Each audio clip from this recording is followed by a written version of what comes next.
Hello, Blended in Black. I'm so glad you guys are here this morning. So, we have a really interesting conversation. Now, as you've seen, we have appealed to fathers' rights advocates. We've spoken up on behalf of biological mothers and step families, but we rarely get to hear the perspective of the child. Because the reason that we are all blended is because there's a child involved. Now, we have Blended in Black group member Shell on the line today. Hello, Shell.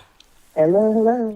Good. So she's been pretty vocal in this space, and she's explained so much and broken it down from the child's point of view. Because a lot of times, when us adults we enter into the throes of separation, divorce, remarriage, and trying to blend, it's hard to consider the feelings of this child who is like a sponge. So Shell has really shed a lot of light. Her parents divorced when she was 12 years old. Her father got remarried, and she did not have such a smooth transition. So Shell, now it was not only you, right? You had siblings. Right, I have a younger brother. He's about 4 years younger than I am. Okay, so 12 and 8-year old, so a girl and a boy. So do you remember anything positive about your parents' relationship? Yes, my parents were married for about 15 years, and I'm the oldest, and so I was about 12. And in our state, you have to be separated for a year before you can officially file and start that process. So Oh. my dad left when I was about 11, and you have to be physically out of the house for at least a year. Um, So I felt like their relationship was mostly good. I mean, I know that they had times where they didn't get along, but I didn't, of course, understand the depth of that until they actually separated. Did you Now you said like a lot of kids don't understand and they go through the phase of blaming themselves. Did you or your brother experience that? Like if I would have been better, mom and dad might have stayed together. Or did your parents do a good job at reassuring you that it was not your fault? They pretty much told us it wasn't us, and they were arguing more, and it just felt like they didn't get along. I didn't really feel like it was me. I don't think my brother did either. Okay, good. What advice could you give to parents today that have these little eyes looking up at them for direction and reassurance? What do we need to tell these kids when we're getting ready to separate? Well, I think and I was a little bit older versus my brother being younger, but I think the main thing is my parents did communicate that it wasn't that they didn't love each other or that they didn't love us. It was they just didn't think they worked well together anymore, and that we could still all be a family. We were still a family, that they just weren't going to live together. And my dad was very visible and always accessible. So Mm-hmm. even though he wasn't in the home, I could always call him, or he would come regularly. So he was my dad was in the Navy, so I was used to sometimes my dad wasn't home. So it wasn't too much of a stretch in our house for him to not be physically present. So Oh, it just okay. was about him being accessible. So that helped smooth some of that transition. Okay, so it's not like you said, there was not a major like going back and forth. So how was it when because I know that you and I have discussed this previously. Somebody did get remarried, and things kind of hit a gray area from there, right? Right, my dad got remarried. I would say relatively quickly. It was probably about a 2 year window from separation to remarriage. Mm. So that was very rapid for Oh, us. did you guys have a chance to get to know the his wife before he got married? We did interact with her quite a bit, Okay. and she had children as well. Oh, And yes, so oh, same she age. had the daughter and I are very very close in age, only like weeks apart, and her son is much younger than even my brother. So there's a big gap with the younger child. So how was it when the four of you were just there at Dad's house kicking it? Um, well, I got along with the daughter because we were the same age, we were similar interests, so that was okay. But the gap between um my stepbrother and my brother and us, it was a really big gap. So it was kind of a struggle including him in it. To But connect with him, or just because you guys just didn't like him? no, to connect with him. I mean, he Okay, wasn't unlikable. It was just he was just so much younger, he was a baby compared to right, you guys. compared to us, right? So let's talk about the infamous stepmother. You guys out there know that I'm a stepmom, and the transition, no matter how some parents try to present it, if you're not on the same page as parents, it's gonna be a struggle for the kids because they have these serious loyalty binds, many times to the custodial parent, which is normally mom. So How was it with stepmom? Did you feel any sort of guilt to connect with her, or do you really, truly feel like she's just like an evil woman? I don't think she's evil. I didn't feel guilt about connecting or not. And my mom was the custodial parent, Hmm. but the issue that I had with her, that we had with her, my brother and I, was that she wanted to be mom, and I felt like I had a mom already. Of course. And so, I felt like, well, because my dad got a new wife, that doesn't mean I need a new mom. If she would have been more comfortable just being another supportive adult in my village, then fine. But she really wanted to be mom, and I wanted to be called mom and everything, and I couldn't Wait, rock with wait. that. So let's go back. So she asked you and your brother to call her mom? She asked my dad to ask us to call her mom. You like Mama, let's just say her name was Jane, like Mama Jane or something No, like that. no, that was not an option because that's what we countered with. The request was mom, flat out, Okay. And what do you call your own mother? mom or ma or whatever. I Okay. call her ma or whatever, and so I was like, no, can we call her, like you say, Mama Jane or and no, So no. that was unacceptable. So No. when that happened, oh my God. So I'm a stepmother. I would never in a million years have them to do that. I asked the kids just call me Miss Naja, and I put the Miss in front of it because we're country Southern people, and just as a sign of deference and respect. Right, but I do know some people that call their step parents by their first name, which, however you guys want to do it in your household. Now, unless a child volunteers to call you mama or daddy, don't do that, y'all. Step parents, I'm talking to you. Us. Don't do that. So, Shell, what happened? Dad said, Jane wants you to call her mom. Right. That was a conversation. It wasn't just a conversation. It was more or less an edict. You're gonna start doing that Oh. by the end of this weekend that you're visiting. And I'm like, I don't think that I will. At this point, I was probably closer to 16, and Whoa. Okay, so they got so married when the divorce happened at 12, they got married when you were 14. I was about 14. Right. Okay, So at this so point, 2 years into his this, knowing this person, she's right. mom. So this a couple years in, right? And he was gently asking, even when they first got married, well, do you think you would ever call her mom? And we flat out said no. And his answer was, well, why? Because she's not my mom. She's not my That mother. she's not my mom. I would say, well, she didn't have her stomach cut open so that I could be born, and all these Right. other kind of things.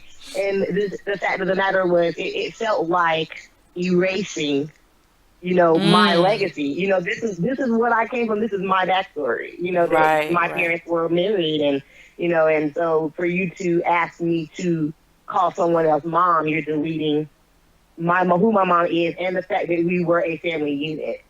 What in the world did your mother say when you went home as a 16-year-old, almost a young woman, and told her, Ma, Dad wants me to call Jane Ma? Did Yeah, your that mother was have a conversation with him or her? not at first. Initially, I told her about it. I told her I didn't want to go there anymore. Mm-hmm. Because it was hostile, because I refused to comply. It just got to be What about your really. brother? Did Well, my he? brother was kind of following my lead. Okay. Just as the older sibling, he just always kind of following me. So it was kind of like whatever I was gonna do. He didn't Right. want to do it either, but if I would have went along with it, he probably would have. But Right, right. so I just came home. I kind of told her about it, and I told her I didn't want to go, and she was like, "Well, maybe let it cool down. It might," because my mother never kept us from seeing him. She wanted us to have that relationship, so that wasn't the issue. But the more it got to be an issue, the sharper her response became. Right. And so eventually she did not really confront my father. She confronted my stepmother. Ooh. Uh-oh. Did you now was this like I'm gonna come over here and meet you, or a phone call confrontation? It was a phone call. What is she? You were there. Of course you heard it, because we kids hear everything. I was so nosy. I was such a nosy child. How did Yeah, it it was go? easy to hear. So, Oh, it was easy. I know what that I means. mean, she had the door closed, but I mean, it wasn't that hard. She essentially told her that we were a family, and that she was our mother, and that nothing could change that, and she needed to stop trying to rewrite history. Mm. I wonder what your stepmother's response was when you guys went back. Did she kill that whole mom talk? It did get killed because it clearly wasn't going to happen. No. It just it just wasn't going to. It became not worth the battle. To me, it wasn't a hill she should have chosen to die on. And being an adult now, I feel even more so. Like, I Right. understand they were trying to make a family unit out with the kids that they had in their home because they called my dad, and that's fine if that's what works for them. But I was not ashamed to be acknowledged as a child from a previous marriage. That did not bother me. But I was an Okay. older child. I understand younger children, that might be a little squirrely, but not for me because Right. my parents were married, and I was with them married for the majority of my childhood as far as I was concerned. So, Right. Right. um, So what? How was your relationship? I guess when the tension started to happen, since you and her daughter were the same age, did you find yourself at odds with this young lady? yes, Mm. because she felt like I was attacking her mom or that I just hated her mom or you won't let my mom love you. She just wants to love you. I'm like, I don't need her to love me. Like, I'm good. I think she does it. I didn't need an extra parent, and so it was an uncomfortable, and it never really smoothed over between us. It's better, but it never. That was a big snag for my relationship with her. Mm. Now, how did that affect relationship with dad then? Because his wife, his stepchildren, whom he spends more time with, I assume, than you and your brother, just naturally because he was in the household with them. How did that affect relationship with dad? We became very, I would say, estranged to the point, to as much as I guess we could have been, because again, my mom was very adamant. You're going to go over there, you're going to spend time. But around that time is when she told me, well, you don't have to go if it makes you uncomfortable. So I probably didn't go to visit with him for probably about a year. Um, Oh my God. Did he call or did he just say, hey, you're a young lady. You'll be back if you need to. The door's open. Or was he upset? well, he made attempts he made attempts to see me and call, but I just wasn't interested. So my mom actually got us into a counseling session. My dad Wow. and me. So Yeah. your mother actually, this is rare because we don't really hear of. I'm sorry. I wish this was not the case, but we really don't hear of mothers almost facilitating this relationship between their children and their ex-husbands or their children's father. We don't really hear this, so I gotta commend your mom. How did your mom? And we have a lot of biological mothers that may be experiencing divorce, separation, or they're just not with their child's father. Can you? How did your mom manage to be so cool about all this? What did she do? How? Well, and I think to be honest, I really see my mom a lot differently. I guess as an adult and even as a child. I mean, my mom did not have a relationship with her biological father because he died when she was young, and so she was raised by the person I call my grandfather is not her biological father, and Okay. she always felt a little different because of that. And to her, her biological father would have just been amazing if he just would have had if she would have had him. So to Yeah. her, um, our relationship with our dad was of utmost importance to her. It was Okay. just that's never something she wanted sacrificed. It doesn't matter how angry I got with him or what kind of drama we had. Her thing was that's your dad. That's always your dad. I was a daddy's girl the whole time, and she's like, that's always your dad, and you need to maintain that with him because it could have been worse. She used to say that to me. It could have been worse. You could have had somebody worse than him.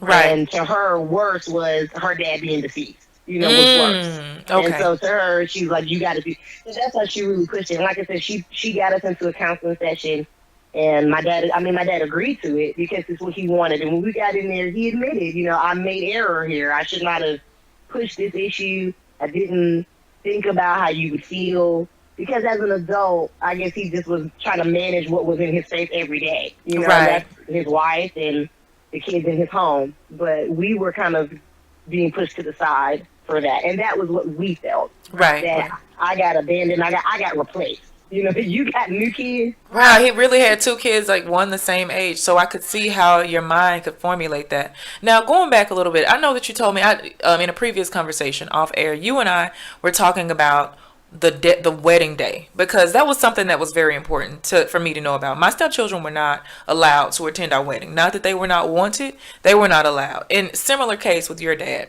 my husband would be, away on deployment. So it's not like they were accustomed to him being in the home, even when he was married to their mother.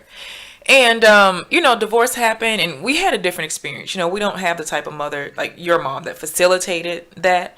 And so when it came to including them, it became increasingly difficult because we were relegated to phone calls and visits whenever he would go to town, which, as when separation and anger happens, it started to decrease because we would go to town, the kids wouldn't be brought to their drop off spot.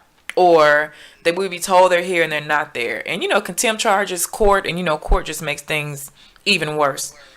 Oh my gosh, yes, it definitely turns families that could have almost worked it out into your mortal enemies now. Like you're enemies.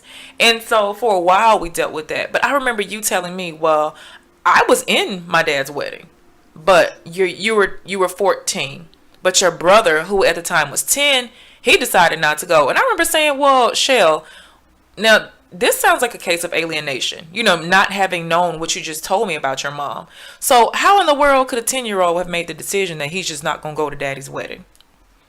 Well, and that's the thing. We were both, supposed to be in it. I was a junior bridesmaid. He was going to be junior groomsman, tuxes and dresses bought and all that. It wasn't until the week of that he decided he didn't want to do it. I think neither one of us really wanted him to get remarried. I mean, I was upfront about that. I was okay with them being divorced if that's what they wanted to do, but I felt like he was getting married very quickly. And I guess my brother took control in the way he could, which was just outright refusal. I mean, refusing to try on the tux, refusing to participate in the practice, Oh, and so wow. he didn't want to go. And Poor so baby. my mom just allowed him to not go. I still went because I was okay with it. My dad wanted me there, so I went. But he didn't want to go, and I guess, I don't know if he would have made a scene or not, but he was kind of already making one. So Right. I don't know if it would have been further. So my mom just told him he didn't have to. She just didn't press it. And my dad was, in my opinion, more upset with my brother. I don't think he really saw my mom as being the catalyst because I went. If I also pulled out, then I think that would have looked more like it was my mom. Right. Oh my God. So looking back, because you were only 14 at the time, is there a way that your dad could have finessed it or presented it to your brother in such a way like, look, man, I really want you to be there. Can you do this for me? I know you're upset right now. Is there something that your dad could have done to help the situation? Looking back, I don't think so. I think that's just where my brother was. He had a really hard time, like where I was okay with them being divorced, he was not. He had a harder time with them being separated and divorced. So I think for both of us, I mean, and to be honest, even now as an adult, like in my mind, if my parents got back together, that would be amazing. Even still. I often hear that kids want their parents to be together. Like this is a natural thing. The people that brought you into the world, whose chromosome hormones mixed to bring you here, it's natural to want them together. Now, let's reverting back again. If you can remember this 12-year-old / 14-year-old / 16-year-old mind of yours, what would have been an appropriate time for dad and mom to remarry?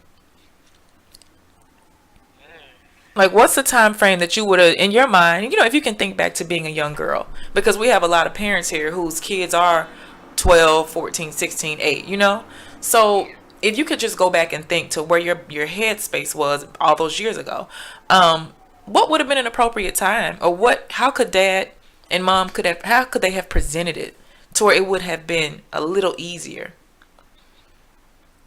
Could it have been 5 years? 3 years?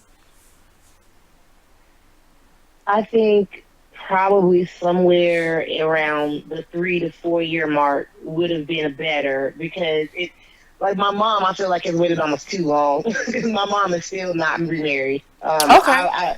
How long have they been divorced? It's been almost 20 years. This year is 20 years. 20. So let me ask you that. Wait a minute. Wait. So did she ever have a boyfriend?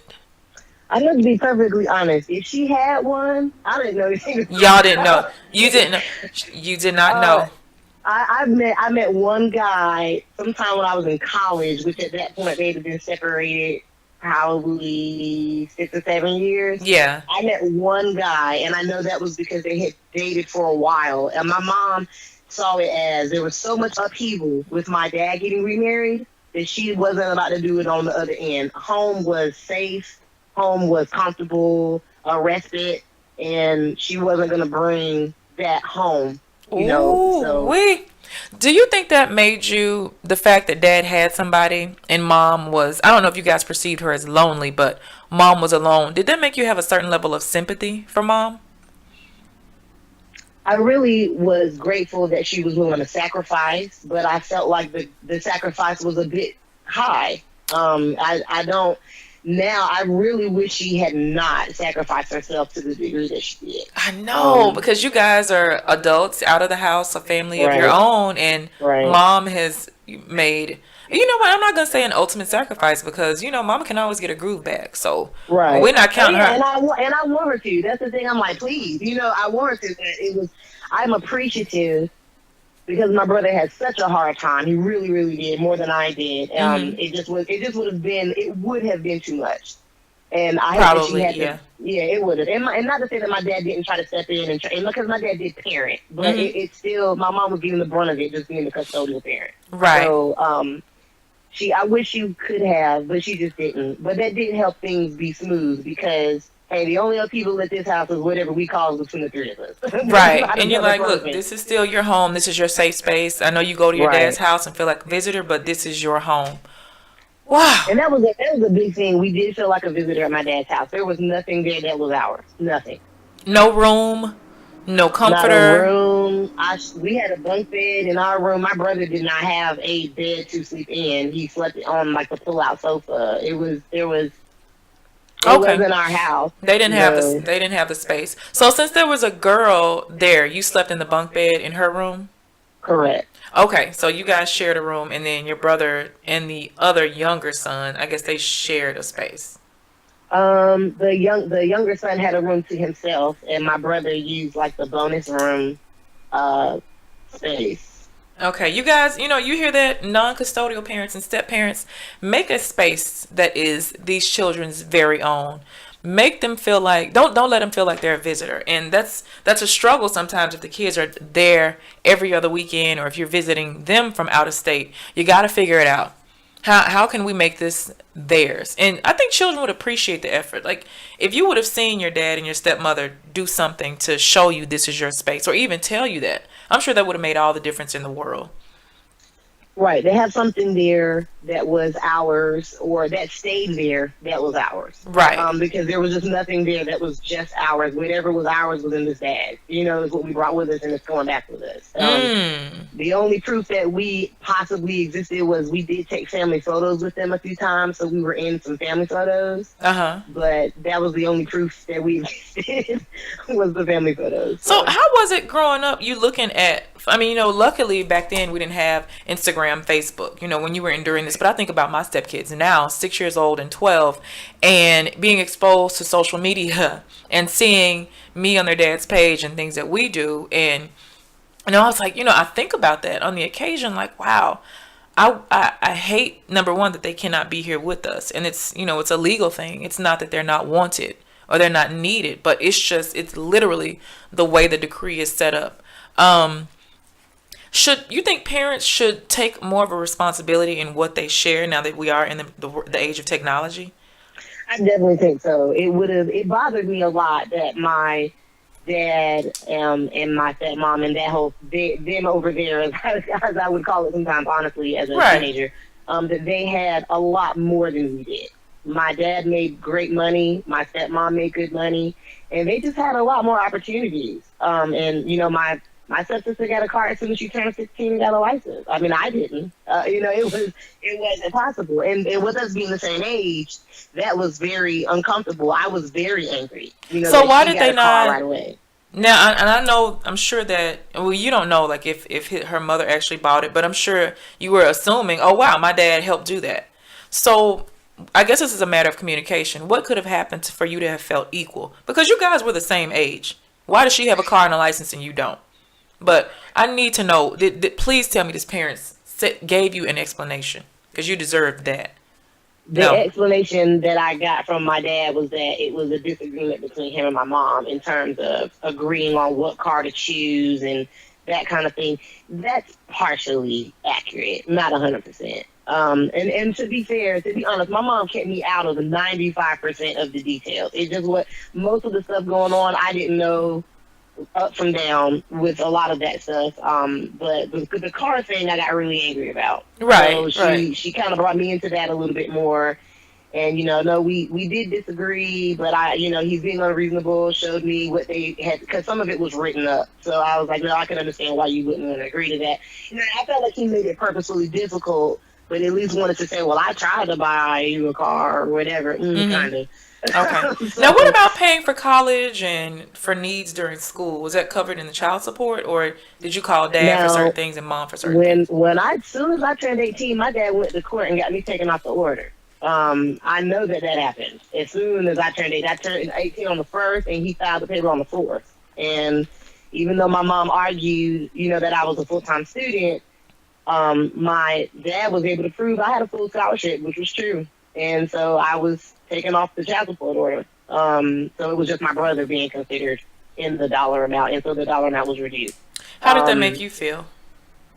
Well, I figured my dad would do it. I mean, my dad was sending a substantial amount of money, but he made a lot of money. And so he did help me in other ways. I could call him and say I had a need, and he would probably, meet my need. And I got put on his phone plan eventually, those kind of things. So he did still assist. And to be fair, I didn't need a lot of assistance because I had a scholarship. But, Right, right. So it's not like they had to pay to fork over thousands for tuition. And so it was just right. your brother. Was your mother dependent on the money to keep the household afloat? Yes and no. I mean, So what I always like to know, when child support ends, what do moms do? Because I know sometimes you can't help but to be dependent on it if you're expecting an extra $1,000 because there's 2 extra mouths to feed. I get it. But what happens when it's cut off? well, and that's what I was going to say. To be fair, I understand to some extent that child support is supposed to be about helping maintain quality of life, essentially, especially if Right. y'all were married in the house together. Right. But my mom definitely, we scaled back our lifestyle. I mean, we did not keep it where it was when my dad lived there because the child support wasn't literally enough to do that. I mean, it Right. was a lot, but my mom did not make a lot of money, so we scaled back. So things like no cable or not taking vacations and things like that definitely got, all that got kind of nixed. So my mom, in my opinion, slowly scaled back her lifestyle for the day that the child support was going to disappear. What would have happened, like, once again, we're talking about vacations, and I know you mentioned you guys actually being included in family pictures, as you should have been. So what about vacations? Did you go on vacations with your father and and the other members of your family? I did not. They did take a trip, but they did not attempt one until I was in college. So he called me and asked me if I could come, told me he'd fly me down and all that, but I just couldn't, not when they were going. And What about your brother? My brother also did not go. I felt like that was kind of intentional, though. I mean, he did not try to do one until we were both over 18. and at that point, not just over 18, but unlikely to actually want to go. You know what I mean? It's not like, oh, we went to Disney when we were, and I went to Disney as a child when my parents were still together. We went twice. So You have those memories. right, but my step siblings had never been. Okay, So okay. I think he maybe went with them. We've gone and but see now, and kind of we were talking about it in the Blended and Black group this morning about co-grandparenting. Oh, yes, Lord. It doesn't stop at 18. A lot of and people get so excited. I can't wait till 18. Y'all, it does not stop at 18 because you're going to have to see your co-parent, your ex at your daughter. And when your daughter has a baby and you're going to be grandparents, when she gets married, you're going to have to keep seeing these people. So we may as well start to figure out how to mend, not even blend. Let's just mend. Fix exactly. this. And that's what. And I have 2 children. And when my first child was born, both my parents were there. And I mean, and they've been at kindergarten graduation together and all and they are cordial enough where it's no sparks flying or You anything would like think after all the, that. so what about step grandma? Does she come to these events? No. Really? That has not been at my directive. I think it's just assumed that I would rather she not be there. Um, it Hmm. would probably make it a little squirrely, but I have not because my husband, his father is also remarried. He has a step parent as well. Mm-hmm. But his dad got remarried when he was an adult. Like it's only been in the last maybe 5 years. So she comes to stuff. It's fine, no problem. But she knows she's not his mom Right. because we've had this bad history. And even now, she wants to be grandma, and I'm like, oh, you do. It feels like mom 2.0. It feels like you're trying to insert yourself again Right. as this figure that you aren't. And my kids are confused. So they're We're having like, problems. so do you? What do your kids call her, or do they have a relationship with her? Um, well, they don't really have a relationship with her. They recognize my father as granddaddy, and so they will say, well, it's a woman who lives at granddaddy's house. I'm like, yeah. Ah, we looked at my grandfather's his wife. I don't even know if they're really married, but we looked at her like that too. We just called her Miss Ann because that was just like we had a grandmother. And this way, and looking back, I'm an adult now and I am a stepmother, and so the feeling of isolation can get very strong because this is your husband. This is literally the most important person to you. His children are his top priority, however. And so you're like, it feels very odd not to be able to share in one another's top priorities. And so just being isolated and not being allowed and wanting to do certain things and they not be accepted from children, it's like, it's heartbreaking at first, but then you have no choice but to get over it because you're not going to be depressed about it. And a really good stepmother, step grandmother still allows her husband to go and see his children, even if they don't. And she still facilitates that relationship. Because I know a lot of men will say, well, my kids don't accept you, I'm not going to go. No, no, no. Go ahead and go. Look, go ahead and go. That those are your children. I'm not welcome. Go ahead and go. And you don't have to necessarily tell a person they're not welcome for them to not feel welcome. Like you said, if she came, like you could say that to me, if she came to your baby's school activity, I'm sure she wouldn't be welcome with open arms. And don't nobody want to deal with that. Ain't no Well, way. Don't I nobody can want to deal with that. understand that. Like, I I'm not going to really go and do. force myself to be at my stepkid's event. And, like, why would I choose to go somewhere and suffer the abuse when I'm taking off work and I'm doing something for your little ungrateful behind. Not you, and not even them, because that hasn't come up yet. But this is the way No, that, I understand. I right. understand, and that's the thing. I don't feel any kind of way about it. If she wanted to be there, that's fine. And Well, like let I me said, ask if you she this. Have wants, you that would invited be good. her? Have you called her? Because I know if you were to invite her, she'd be there now. She'd be there 20 minutes early, an hour early. Because she would be, like, the longing that happens in a step parent that's not been accepted in their heart, it's like this unquenchable thing. And the only person that can quench it is not her husband. It's you guys. So, if you were to call her and offer, oh my God. And this is me coming from my own personal experience. That would be freaking music to her ears. You would literally have an extra babysitter, an extra set of extra Christmas gifts, because she'll want to overcompensate for all those years that she didn't get to do it with you guys. Not because she couldn't, she just didn't see the place. And honestly, it would be difficult for me to convince my husband, hey, let's buy so and so a car when it's coming out of our household money and they're not going to be appreciative. It would be a little bit difficult for me to do that. But It's not that I would. Well, and I'll counter that as a child. It's not uh-huh. that I wouldn't have appreciated it. The issue is I'm not asking it of you as the stepmother. I'm asking it of my father. That's my parent. Right. It's my parents' responsibility, to give me a privilege or to not, because I do see a car as a privilege. But I had earned the privilege. I had good grades, a lot of that. So yes, I had earned the privilege. Now let me My counter father that with believed I had this. earned it. Let me counter that with this. When your father got remarried, he married into another household. And so, I just like you're married now, right? Right. So think about how you would feel if $10,000 was going to come out of your household, was going to leave it for your husband's children. I don't think your husband has other children, but you guys is right.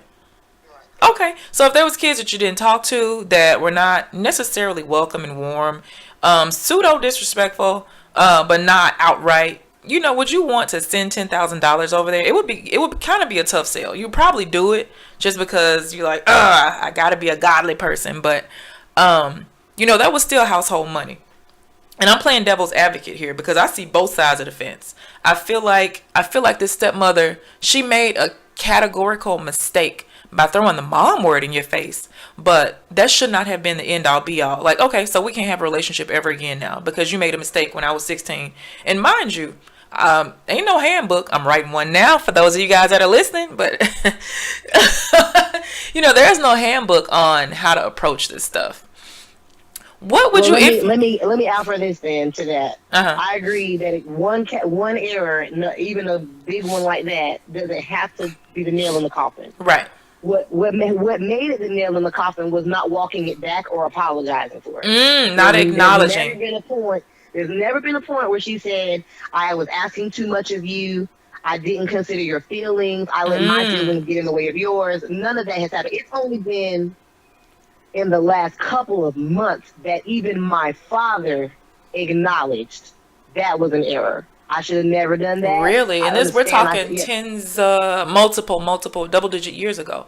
So do you guys hear that? One thing that we always teach is if you think another person's pain is stupid, invalid, pointless, you need to acknowledge it because it's their experience, it's their journey. Don't go on like nothing ever happened because these people, she planted a seed right there of mistrust for you and your brother. It was a seed of mistrust. She overstepped a boundary, but it was never acknowledged. So one little conversation, look, I went too far with that girl. I was new. I did not know what I was doing, and I was wrong. So can you find a way to accept my apology? Now, would that not be, if something like that were to happen, where could we go from there? If she was willing to come and have that conversation with me, I would be willing to start fresh. Okay, Um, okay. and I can say that easily because as an adult, I mean, I see her or I don't. It's not as a child, but Right. you know what I mean.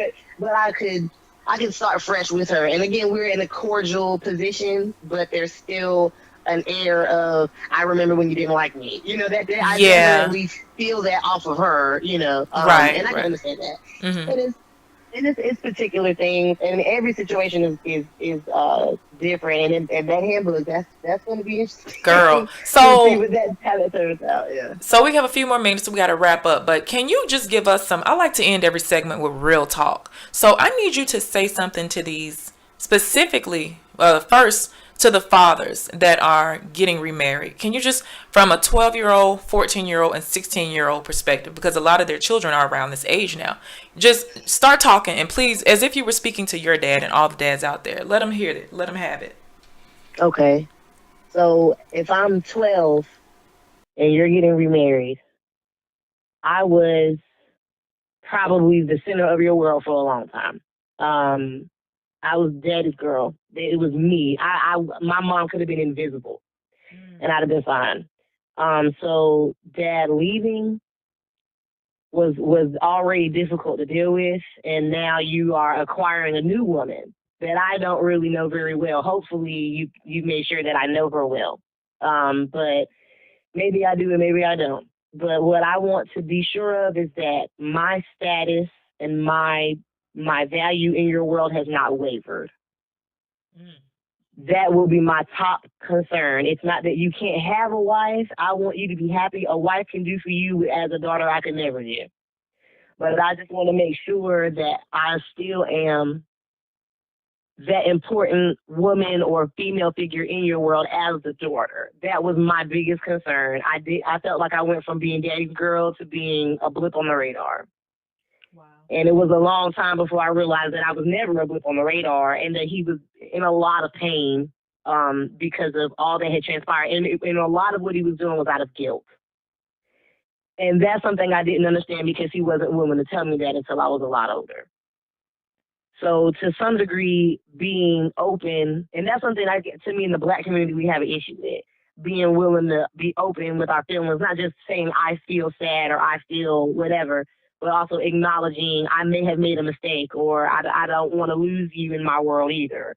And that would have maybe mended it or at least kept it where I'm constantly considering his feelings, because I was very wrapped up in mine as a child. I was really only seeing it from my perspective, which as a young child, I mean, even as a teenager, there's only so much I can understand about being an adult. So for me, it was just me, and a feeling of abandonment, and feeling that, and also consider dads, that you being that first man in her life, that's going to impact how she interacts with other men. And you hear that all the time, and I didn't even realize how I was applying it in relationships I was with. I felt like I had to prove to that man that I was worth not abandoning.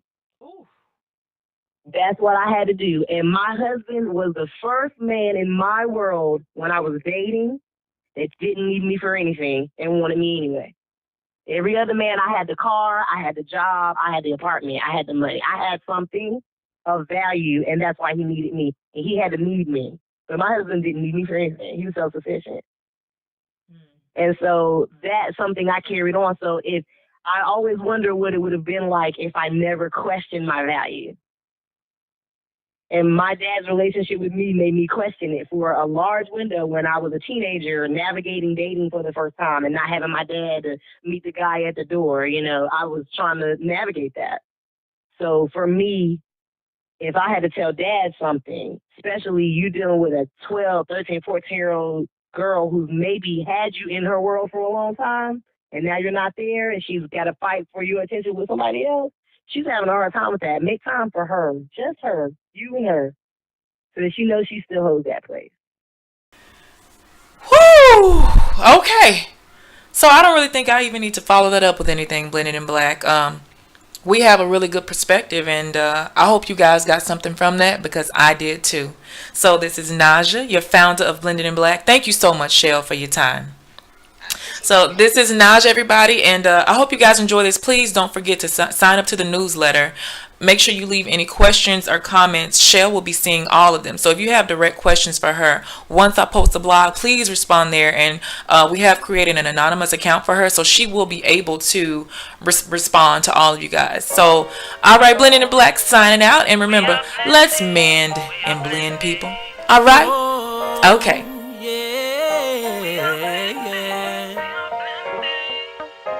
Blended in black, yeah, yeah, yeah. We're blended in black.